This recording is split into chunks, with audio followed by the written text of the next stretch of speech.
ഒരു താരതമ്യത്തിൻ്റെ ആവശ്യമില്ല. രണ്ടുപേരും അവരുടേതായ തലങ്ങളിൽ വലിയ ജനനേതാക്കളാണ്.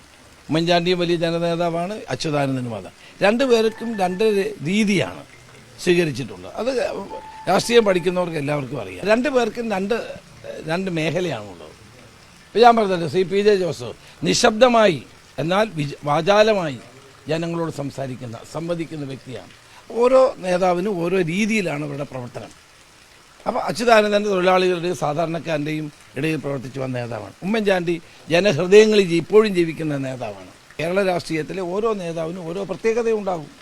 അത് നമ്മൾ അത് കമ്പയർ ചെയ്ത് തമ്മിലടിപ്പിക്കേണ്ട യാതൊരു കാര്യം, അതൊക്കെ തെറ്റായ കാര്യമാണ്. അത് ചെയ്യുന്നത് ശരിയല്ല. അച്യുതാനന്ദൻ നല്ല നേതാവാണ്, ഉമ്മൻചാണ്ടിയും നല്ല നേതാവാണ്. ഞാൻ അതുകൊണ്ടാണ് പറഞ്ഞത് രണ്ടുപേർക്കും അവരുടേതായ പ്രത്യേകതകളുണ്ട്. പി.ജെ. ജോസഫിനെ പറ്റി ഞാൻ പറഞ്ഞത് എന്താ? അപ്പോൾ അദ്ദേഹം വലിയ ബഹളം ഉണ്ടാക്കുന്ന നേതാവല്ല. ആണോ? അല്ല, ഒരിക്കലും അല്ല. ശാന്തനാണ്. പക്ഷേ ആ ശാന്തതയുടെ വലിയ വാചാലമായ ജനങ്ങൾക്ക് സന്ദേശം നൽകുന്ന നേതാവാണ്. അപ്പോൾ ഓരോ നേതാക്കന്മാർക്ക് അവരുടേതായ പ്രത്യേകതകളുണ്ട്.